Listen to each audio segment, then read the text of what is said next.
네, 지금부터는 투자해놓은 시간 통해서 남은 5장 저희가 섹터별로 투자 전략을 한번 세워보도록 하겠습니다. 오늘 함께할 두 분은요, 레몬리서치의 김민수 대표, 815 머니톡의 이주연 이사 두 분과 함께하겠습니다. 어서 오세요. 네, 또 저희가 마지막 순서로는 탑픽주가 준비되어 있습니다. 두 분이 오늘 시장에서 어떤 종목을 공략할지 두 분의 탑픽주 마지막 순서로 한번 공개해 보도록 할게요. 먼저 오늘 시장의 주인공 자동차 섹터 상방이 더 열려 있는지 먼저 이야기 나눠보겠습니다. 오늘 하루 종일 자동차 이야기 참 많이 들으셨을 것 같은데요. 정의선 현대차 그룹 회장이 미국 백악관에서 4년간 미국에 31조 원을 투자하겠다는 계획을 직접 발표했습니다. 이에 대해서 트럼프 대통령도 현대는 관세 없을 것이다 이렇게 화답을 했는데요. 그동안 현대차 주가의 발목을 잡고 있었던 게 바로 이 관세 리스크였는데 김민수 대표님, 네. 이제 이 불확실성은 완전히 해소됐다고 봐도 되는 것인지 요즘 시장을 보면 섹터도 좀 순환매가 돌고 있는 것 같아요. 자동차도 이제 달릴 준비를 마친 건가요? 네, 일단 아침부터 헤드라인으로 트럼프 대통령과 나란히 선 정의선 회장의 모습을 보면서 그냥 가슴이 뿌듯하게 좀 차오르기 시작했습니다. 네, 그런 쪽에서 이슈가 나오다 보니까 오늘 아침부터 시가가 강했었던 모습들인데 일단 현대차가 올라가는 배경에는 가장 먼저 체크해야 될 게 주가 소외죠. 그런 쪽에서 밸류도 이 정도 뭐 PBR도 그렇고 배당도 그렇고 이 정도 종목이 너무 소외하는 거 아니야? 라는 쪽에 대한 반응들이 같이 이어졌다고 봐야 될 것 같고 게다가 요즘은 시장에서 관심이 공매도 재개에 대해서 관심이 높습니다. 그런 쪽에서 공매도가 재개되면 이런 회사 같은 경우는 또 롱플레이가 들어올 수 있지 않을까라는 쪽에 대한 기대감도 같이 맞는 가운데 거기서 이번에 뉴스가 나오다 보니까 시장에선 좀 환호하는 모습들이긴 한데요. 하지만 중요하게 보셔야 될 거는 트럼프 대통령의 한마디 관세는 현대차 없을 것이다. 이거 그대로 들으시면 안 됩니다.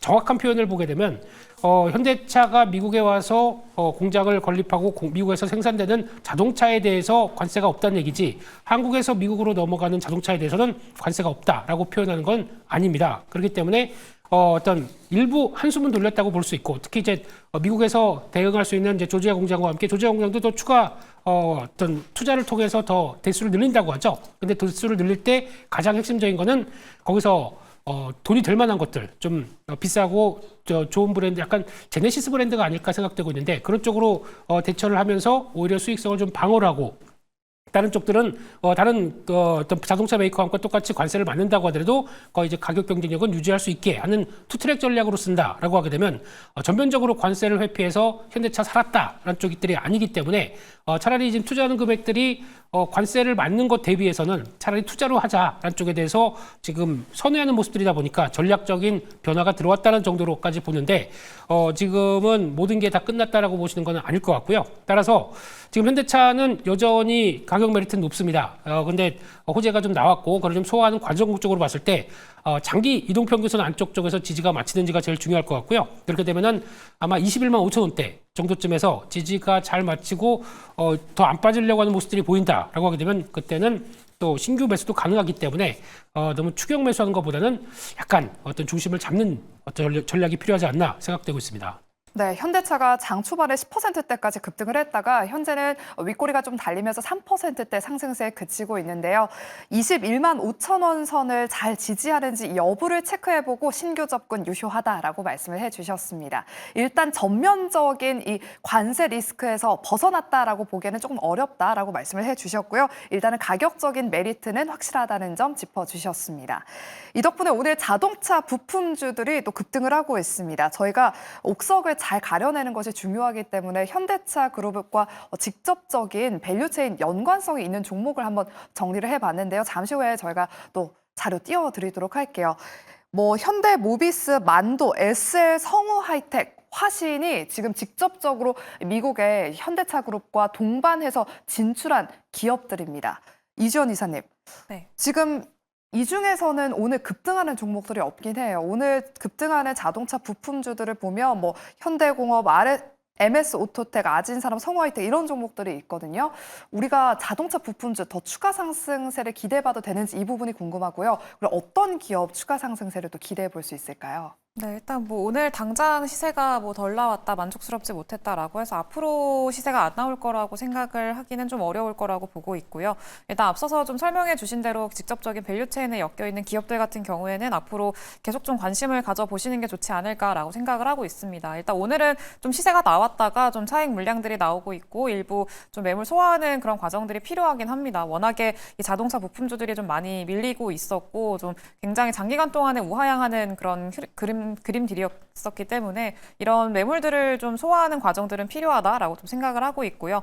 다만 여전히 앞으로 좀 모멘텀적으로 봤을 때는 기대할 수 있을 만한 것들이 굉장히 많습니다. 일단 4월 초에는 뭐 기아 인베스터 데이도 있고 그리고 이제 GM과의 공급망 협력 소식을 좀 발표를 했던 게 한 달 전쯤이었었는데 아마 3월 중으로 그 구체적인 협력안을 발표를 할 걸로 현재 좀 기대를 하고 있습니다. 그래서 3월이면 얼마 안 남았는데 3월 말 이번 달 안에 나올지 아니면 뭐 4월 뭐 초쯤에 나올지는 뭐 지나가 봐야 알긴 하겠습니다만 관련된 내용들이 곧 발표가 될 거다라는 것도 하나의 좀 추가적인 모멘텀이 될 수 있을 것 같습니다. 그래서 GM을 좀 고객사로 두고 있는 뭐 SL이라던가 HL 만도 이런 기업들 같은 경우에는 뭐 현대모비스도 마찬가지고요.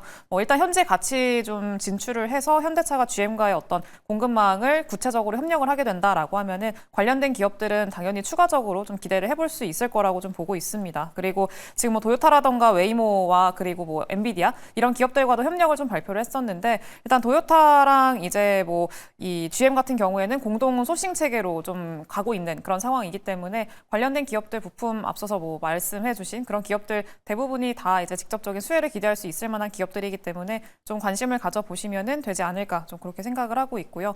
일단은 현대모비스나 뭐 이런 기업들도 좋은데 일단 HL 만도 같은 경우에는 지금 뭐 중국에도 좀 비중이 있는 기업 중에 하나입니다. 중국의 뭐 지커라던가 이런 기업들은 지금 뭐 다른 기업들 대비해서 비아디라던가 테슬라에 이어서 좀 3위를 기록을 하고 있는 기업이기 때문에 이런 기업을 또 고객사로 두고 있고 중국 내에서 자동차 판매량이 좀 굉장히 잘 나오고 있다라는 것들도 HL 만도 쪽에는 하나의 좀 어떤 모멘텀이 될 수 있지 않을까 좀 그렇게 생각을 하고 있습니다. 네, 자동차 부품주들의 추가 상승세를 한번 기대해보면서 HL 만도는 미국뿐만 아니라 중국과도 또 연관성이 있기 때문에 특징주로 꼽아주셨습니다. 그리고 4월 9일에 기아의 인베스터 데이가 남아있습니다. 이 일정 모멘텀도 짚어주셨으니까요. 4월 9일 잘 체크해보시기 바랍니다. 이렇게 오늘 자동차 섹터로 수급 쏠림 현상이 일어나다 보니까 지난주 금요일이었죠. 반도체 섹터가 정말 강했는데 오늘은 좀 쉬어가고 있습니다. 김민수 대표님, 네. 어제도 그렇고 오늘도 그렇고 반도체가 조금 쉬어가는 흐름입니다. 특히나 오늘 오전에 삼성전자 안타까운 소식이 들려오면서 경영진 개편에 조금 빠르게 좀 속도감이 붙지 않을까 그런 이야기가 나오고 있는데요. 이 시점에서 반도체 섹터는 조금 기다려보는 전략이 유효할까요? 네, 부회장님의 안타까운 소식과 함께 또 삼성전자도 흔들리는 모습들은 보이는데, 근데 일단 지금 분위기는 이제 자동차로 수급이 쏠렸다기보다는 반도체에 대한 약간 속도 조절이 나온다는 쪽으로 먼저 무게를 실어야 될 것 같습니다. 그렇게 되면 자동차가 더 세서 해야 되겠죠. 근데 그게 아니라고 하게 되면 일단 자동차보다도 자체적인 삼성전자의 좀 저항대, 특히 이제 장기 저항대로 보게 되면 이 얘기는 좀 많이 드렸던 것 같은데 한 61,500원 여기가 안착하고 지지되면서 좀 자연스럽게 올라가는 모습들이 나와야 되는데 거기는 좀 일단 쉴 가격대입니다. 그러다 보니까 이제 주가가 다시 6만 원대 이탈하는 과정들이 나왔다고 봐야 될 것 같고요. 그런 가운데 그럼 이제 장기 이평선을 스무스하게 안착하느냐 아니면은 단기 이평선을 이탈되면서 약간 좀 조정폭이 길어지느냐라고 하는 폭은 단기적으로 59,500원입니다. 그 사이에서 지금 움직임이 왔다 갔다 하는 사이이기 때문에 여기서 동력을 좀 이탈되다 보니까 아무래도 지수도 좀 약한 모습들이 같이 나오는 모습들이죠. 정가 구약이 좀 씹어내는 모습들인데 그런 쪽에서 봤을 때는 지금 반도체 쪽들은 다시 늘리긴 늘려봐야 되겠지만 한 하루 이틀 정도는 좀 더 지켜보셔야 될 것 같습니다. 그렇죠. 그래서 삼성전자를 필두로 보게 되면 말씀드렸던 단기 평선이 좀 지지되는지 흐름들 보시고 대가셔야 될 것 같은데 그렇다고 해서 뭐 크게 밀릴 자리는 아니기 때문에 미세한 부분에 대한 자리들을 좀 체크하는 게 중요하지 않나 그렇게 바라보고 있습니다. 네, 장기 이평선을 좀 이탈하는지 여부를 잘 체크해보자라고 말씀해 주셨습니다. 일단 삼성전자는 55,500원에서 61,500원 부근에서 좀 움직일 가능성이 높다라고 짚어주셨습니다. 네, 다음으로는 그럼 자율주행과 또 저희가 변압기 투자 전략 한번 세워보도록 할게요. 어제 미증시에서 테슬라 주가가 오랜만에 강한 반등세를 보이면서 오늘 국내 증시에서도 장 초반 2차 전지와 자율주행 쪽으로 수급이 또 확인이 됐습니다. 이주연 이사님, 네. 지금 시간이 지나면서 지금 힘이 좀 빠지기는 했는데요. 중장기적으로 봤을 때 좀 시세 연속성이 있을 만한 섹터는 2차 전지 쪽일까요? 아니면 자율주행 쪽일까요? 자율주행이 조금 더 성장성적인 측면에선 기대할 수 있지 않을까 생각을 하고 있고, 사실 2차 전지도 오늘 일부 반등을 하긴 했습니다만 테슬라의 영향이라고 좀 봐야겠죠. 근데 다만 낙폭 과대가 그동안에 좀 워낙에 많이 이루어져 왔었고 많이 밀렸었기 때문에 일단은 오늘 좀 반등이 나왔다라고 볼 수 있을 것 같습니다. 다만 이거에 대한 연속성을 좀 기대하기 위해서는 역시나 좀 수치라던가 데이터가 확인이 되는 것들 좀 확인을 해야 되는데, 일단 뭐 테슬라 같은 경우에는 지금 중국 내수 판매량이 그래도 늘어나는 모습들, 2월 대비해서는 그래도 판매량 자체는 늘어나는 모습들을 보이고 있어서 이거는 긍정적이긴 합니다만, 여전히 뭐 유럽이라던가 그동안에 많이 위축이 됐었던 숫자가 되돌림이 나타나기에는 조금 더 시간이 필요하기는 합니다. 그래서 이제 2차 전지 쪽들은 계속 데이터를 확인을 해봐야 되는데, 그나마 그래도 긍정적인 거는 3월 지금 1일부터 20일까지 수출 데이터가 현재 나와 있는 상황이죠. 근데 일단 3월 20일까지의 수출 데이터, 양극재 수출 데이터를 좀 보니까 1월에서 10일 대비해서는 11일에서 20일 요 이제 중순에 나온 그 데이터가 좀 일부 개선되는 모습들이 나타났습니다. 물론 판가는 좀 횡보를 하고 있는 상황이기는 한데 그래도 데이터가 개선이 되고 있는 상황이고, 특히 NCA 물량이 조금 늘어나는 모습들이 확인이 됐습니다. 그래서 만약에 이런 그 수치 자체가 21일부터 30일 올해 이번 달이죠. 이번 달 말까지 좀 유지가 된다라고 하면은 그래도 YOY 기준으로는 수출량이 늘어나는 거기 때문에 좀 바닥에 대한 기대감은 다시 한번 유입이 될 수 있겠다라고 좀 판단을 하고 있습니다. 그래서 이거는 데이터가 개선이 되는지 여부를 좀 지켜보시는 게 좋을 것 같고요.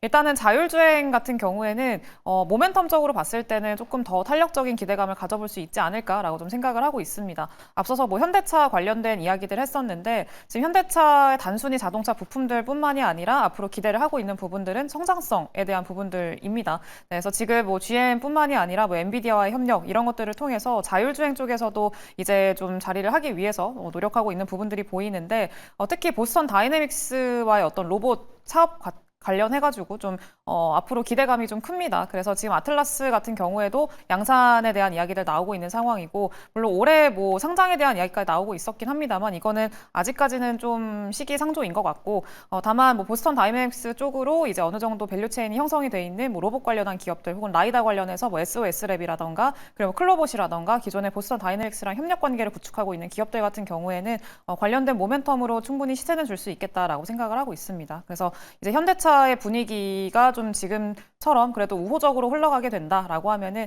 이 자율주행 관련주들까지 좀 연속성이 가져갈 수 있다라는 것들은 참고를 하시면 좋지 않을까, 좀 그렇게 생각하고 있습니다. 네, 2차 전지를 낙폭 과대에 따른 반등이다. 그리고 자율주행은 보스턴 다이내믹스 향 모멘텀을 한번 기대해보자. 그리고 이 현대차의 이 훈풍이 좀 지속된다면 자율주행 쪽도 조금 더 기대해볼 만하다라고 짚어주셨습니다. 예, 그리고 오늘 변압기 쪽도 그중에서 AC 현대일렉트릭이 장중에 5% 넘게 6%대 상승세를 보여서 이야기 나눠보도록 할게요. 보통 저희가 변압기의 대장주 하면 AC 현대일렉트릭과 LS 일렉트릭을 꼽아드렸는데, 고점 대비했을 때 그나마 HD 현대일렉트릭이 LS 일렉트릭에 비해서 덜 빠졌습니다. 그래도 최근 전력 설비 쪽 흐름이 좀 지지부진한 흐름인데요. 김민수 대표님, 네. 뭐 글로벌 배전기기 시장 공략에 박차를 가한다라는 비전과 함께 또 북미 최대 배전 산업 전시회에 국내 기업 최초로 참가했다는 소식이 상승 트리거로 작용하고 있는 것 같습니다. 이제 변압기 기업들도 관세 부담을 덜기 위해서 미국 현지에 좀 생산하지 않을까 이런 기대감이 있는데, 변압기 쪽은 어떻게 보실까요? 네, 오늘 참 돌려주기 좋은 자리긴 했는데 시장이 네. 무겁다 보니까 HD 현대일렉트릭 같은 경우도 중기 저항 때 딱 맞고 그냥 밀려버리네요. 좀 아쉽긴 합니다. 어제 미국 시장에서 AI 관련된 인프라 쪽이나 아니면 또 전력 관련된 섹터들이 흐름들이 상당히 좋았는데, 그런 부분들을 좀 맞춰가려고 키 맞추기를 하는 게 조금 무산되는 것 같아서 아쉽긴 한데요. 그럼에도 불구하고 지금 나오는 얘기들, 어떻게 뭐 이제 피크아웃이다, 이 얘기는 뭐 한 2년 내내 계속 나오고 있네요. 근데 여전히 회사의 펀더멘탈은 이상이 없는 부분이라고 봐야 될 것 같고 그런 쪽에서 또 관세에 대한 우려감 이거는 뭐 4월 초의 흐름들 좀 보고 품목별로 좀 확인해야 될 부분이긴 하지만 그럼에도 불구하고 주가가 많이 정체돼 있다라고 하게 되면 어떤 특별히 펀더멘탈 관련된 쪽에 실적의 변화가 없는 가운데 주가에 대한 우려감에 대한 조정이었다. 그러면 이제 마무리 국면이 들어온다고 봐야 될 것 같고요.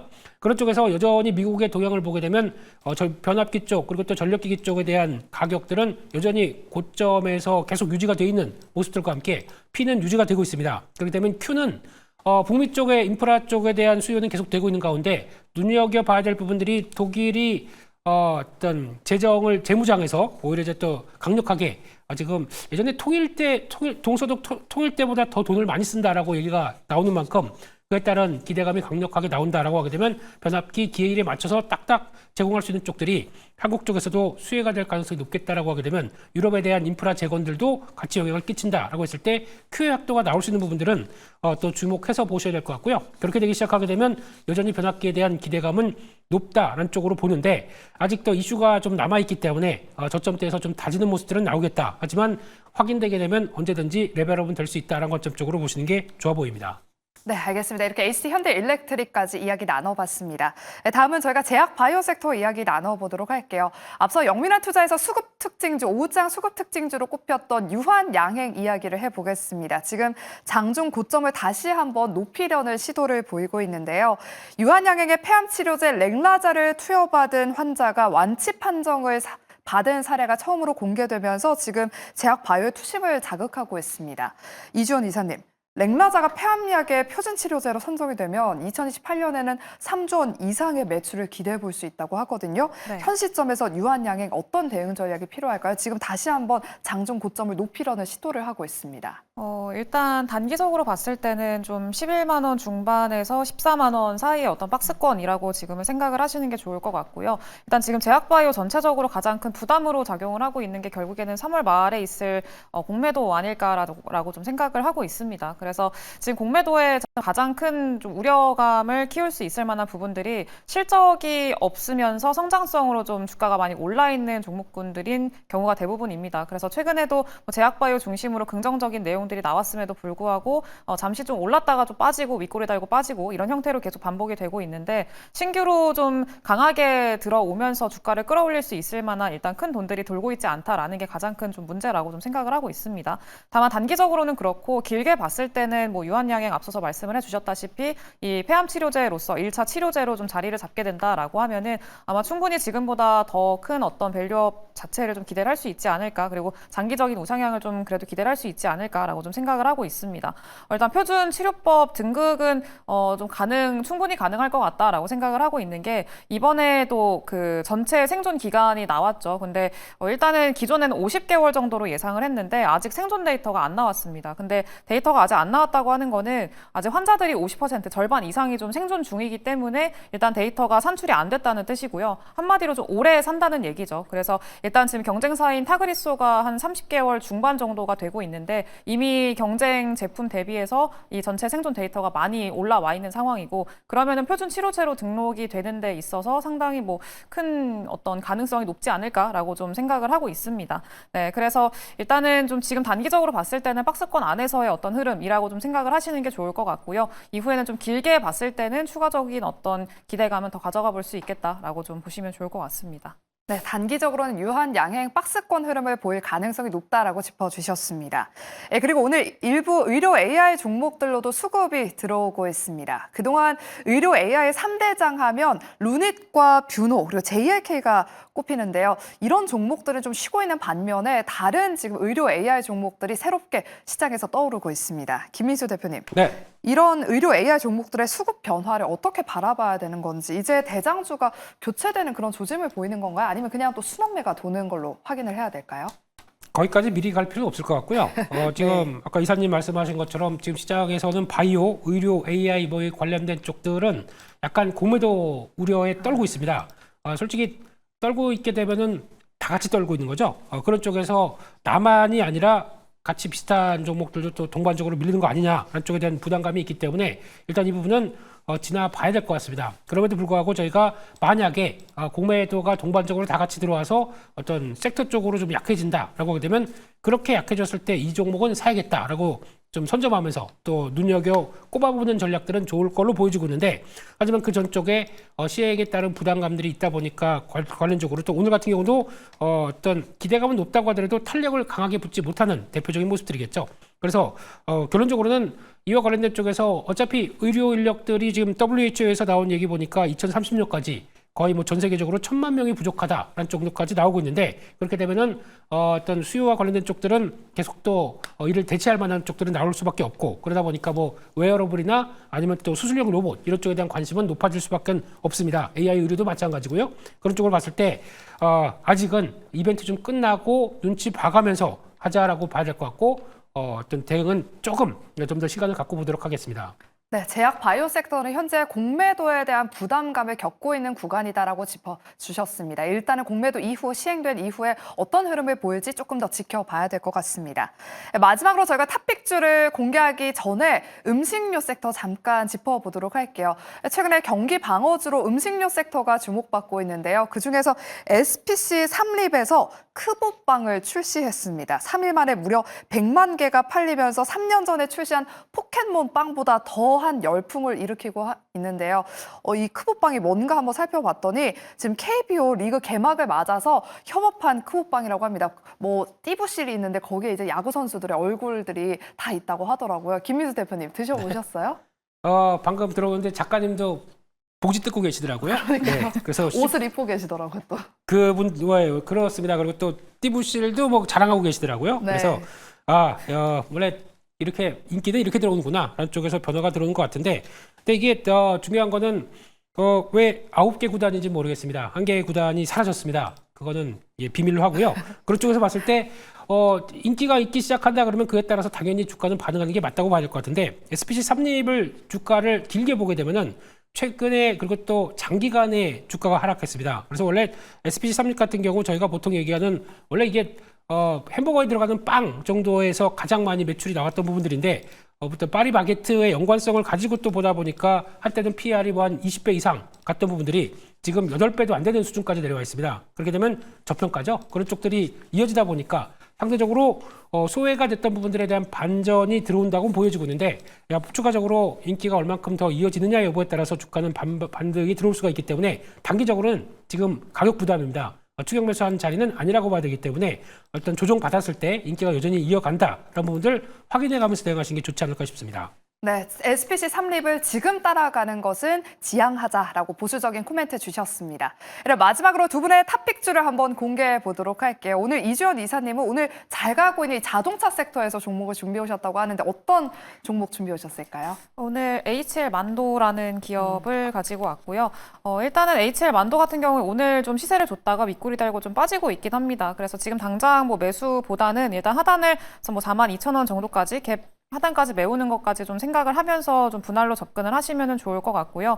일단 HL 만도 같은 경우에는 최근에 좀 상승 채널을 잘 만들고 있다가 이번에 이탈을 하고 다시 되돌림이 나오는 그런 구간입니다. 그래서 일단은 HL 만도 지금 구간 충분히 좀 괜찮은 자리이지 않을까라고 좀 생각을 하고 있고 큰 틀로 봤을 때도 좀 저평가되어 있는 구간이기도 합니다. 뭐 일반적인 자동차 부품주들이 대부분 다 그렇긴 합니다만 일단은 그 하이브리드 관련해서도 하이브리드 차량이 늘어나면 늘어날수록 HL 만도는 수혜를 볼 수 있을 만한 기업이기도 하고요. 자율주행 사업에 좀 진입을 했기 때문에 관련한 이제 모멘텀도 기대해 볼 수 있을 만한 기업이고 또 북미 쪽이랑 중국 그 고객사가 많이 다변화되어 있는 기업이기 때문에 중국 쪽에서도 북미 쪽에서도 굉장히 좀 선방하고 있는 기업이다라는 것들 생각을 하면은 앞으로 기대를 좀 해볼 수 있지 않을까 그렇게 생각을 하고 있고요. 목표가는 52,000원, 손절가는 4만 원 잡아드리도록 하겠습니다.